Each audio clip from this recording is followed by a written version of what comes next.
Hello, ceux qui me suivent et ceux qui ne me suivent pas, j'ai annoncé que je voulais réformer, retoucher un peu le secteur de la gendarmerie nationale. Un secteur que je respecte beaucoup parce que après mes enquêtes, la plupart du personnel de ce groupe de fonction a des attitudes responsables.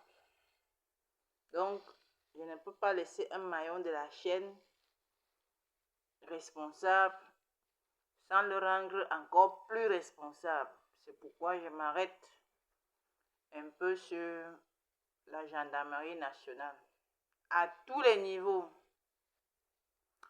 Je m'adresse particulièrement à la gendarmerie nationale basée dans les zones où la paix est encore visible.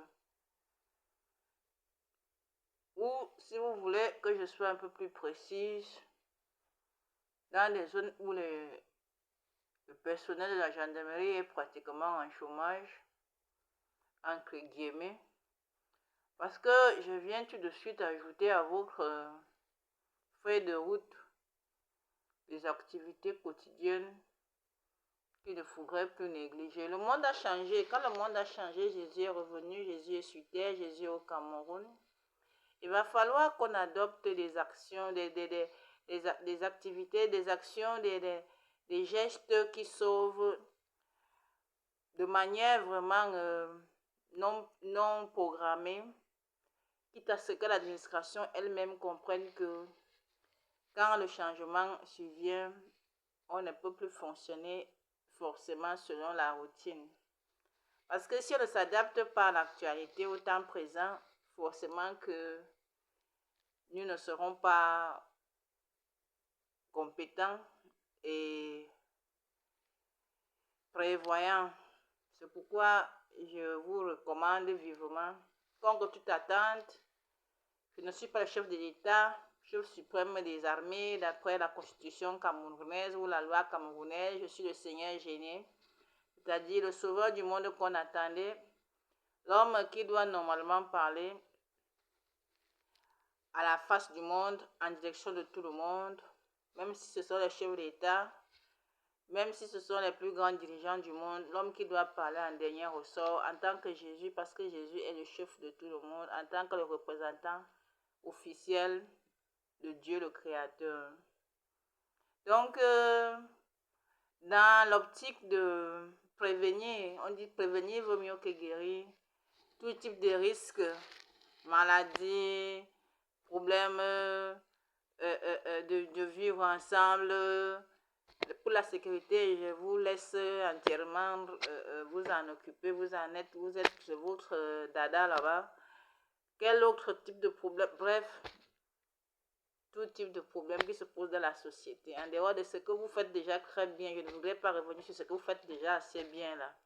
Je voudrais seulement revenir sur ce que des aspects que vous n'avez pas vus. Moi, j'utilise le Learning by Doing pour réaliser les exploits. Donc, si je vous interpelle, chers gendarmes, chers gendarmettes, c'est parce que je me rends compte que la famille va mal.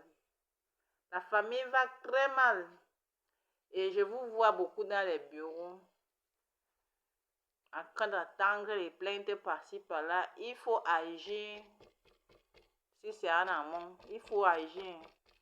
Entrer dans les familles, entrer dans les villages, rassembler les villages pour les causeries éducatives. Et si vous estimez que vous n'avez pas la formation nécessaire pour entrer dans les ménages et faire les causeries éducatives en famille, invitez-moi pour que je vous fasse des formations au préalable afin que vous soyez vraiment comme le poisson dans l'eau. Il y a des choses que vous maîtrisez.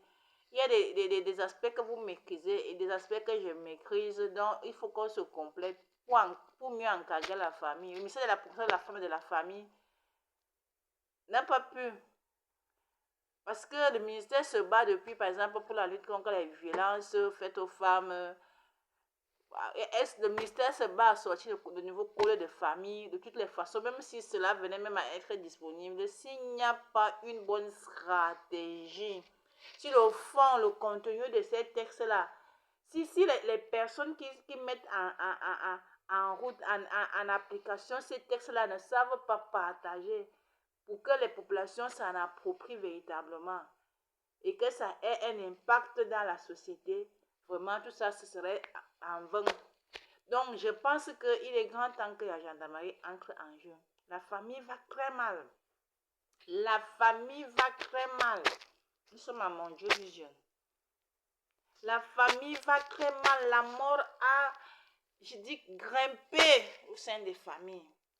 Il y a trop, la mort a, la famille va très mal.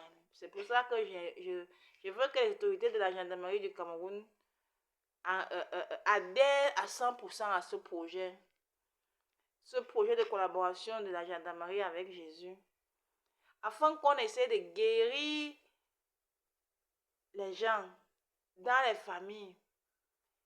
Oui, c'est possible.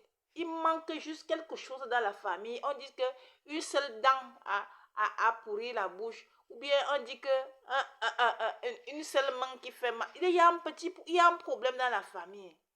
Il faut établir la vérité dans les familles pour que les familles guérissent. Les familles sont malades. Les familles sont malades. Je dis que la gendarmerie nationale doit changer doit ajouter à ses fonctions un tiret ou bien des tirets. Venez pour qu'ensemble nous redéfinissions vos attributions, vos fonctions. Vous allez me dire qu'il faut attendre que le sommet de l'État vote ou bien l'Assemblée nationale vote la loi. Non, il y a le social. Franchement, venez, je sais qu'il y a même des imprévus dans les budgets. Venez pour qu'on trouve les stratégies de descendre sur le terrain conjointe, pour qu'on guérisse les familles. Avec le système de maintenant où il y a déjà l'Internet là, on agit sur le terrain et on filme, on projette à la télévision nationale, dans les réseaux sociaux, ainsi de suite. Parce que si on ne fait rien, vraiment, vous ne pouvez pas comprendre de quoi je parle. Je ne peux pas vous expliquer tout ici. Allons sur le terrain travailler. Les familles ont besoin de nous. Parce que même les pasteurs ne peuvent plus. Les pasteurs n'ont plus la version originale de l'évangile dont Dieu a besoin aujourd'hui. Donc, je vous ai promis que je vais vous former. Je vais vous former dans ma page afin que vous vous imprégniez, que vous preniez la décision. Je dis que quand tu aimes ton pays, tu ne dois pas attendre pour bien te dire que fais ça, fais ça, fais ça. Même pour bien, c'est qu'il faut oser. Hein. Pour bien dire qu'il ne faut pas pratiquer l'inertie. Il faut agir. Tant que tu es sûr que tu n'es pas en train de trahir, tu n'es pas en train de faire du mal à ton pays, il faut agir. Tant que tu sais que tu es en train d'agir pour sauver le monde, pour sauver ton pays, pour sauver la famille, il faut agir. Il faut agir.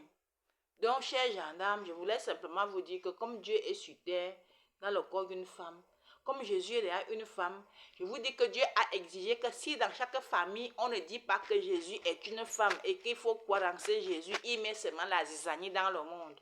Donc, il faut qu'on enquête dans les familles pour qu'on enquête chaque chef de famille. Est-ce qu'il a approuvé que Jésus est déjà venu? Et s'il ne l'a pas fait, qu'on l'aide à comprendre pourquoi est-ce qu'on estime que Jésus est déjà, pourquoi Jésus est déjà venu et pour quel intérêt et qu'est-ce qu'il gagne à reconnaître la nouvelle venue du Seigneur, parce qu'il y va de la sécurité, de la paix, de la joie de la famille en question. Donc toutes les familles du monde doivent observer cela. Moi je dis que la gendarmerie connaît beaucoup de choses. De toutes les façons, je ne peux pas tout vous dire ici. Organisons-nous pour que nous fassions des descentes ensemble en faisant. Vous apprendrez beaucoup de moi et vice-versa. Je vous respecte. Je vous respecte. Je vous respecte. Croyez en moi. Et nous allons soigner le Cameroun. Nous allons soigner les pasteurs. Nous allons soigner les familles. Nous allons soigner les maires. Parce que même les maires, même les députés actuellement, ils sont coincés. Parce que tu ne peux pas faire un discours public, si tu ne connais, s'il n'y a pas la vérité, on aime les députés quand celui-là prend la parole, il dit la vérité, le maire et ainsi de suite, les conseillers municipaux et autres là. Quelle vérité vous pouvez dire aux gens sans connaître Dieu? On vous dit que Jésus est déjà au Cameroun, c'est la base de toute chose. C'est la vérité là qu'il faut rendre, comment dirais-je, vulgariser pour que cette vérité devienne quelque chose qui impacte les pensées. Et les pensées vont du côté de Dieu, c'est-à-dire ça va créer l'amour, l'entente, la convivialité, l'ambiance, et ainsi de suite. Vraiment, vraiment, il faut qu'on change la donne. Cessez de vivre par la grâce. Aspirez à vivre par le mérite. C'est-à-dire que vous êtes conscient que vous avez posé des actes positifs et vous méritez la protection, l'amour, l'ambiance, la joie, la bonne nourriture, le paradis même. Donc voilà un peu la gendarmerie que oh vraiment, je vous sollicite. Travaillons main dans la main. Je sais pourquoi je pense que vous êtes un maillon de la chaîne capable de relever le défi que je vois là, la transformation des familles. Voilà, bonsoir à tous.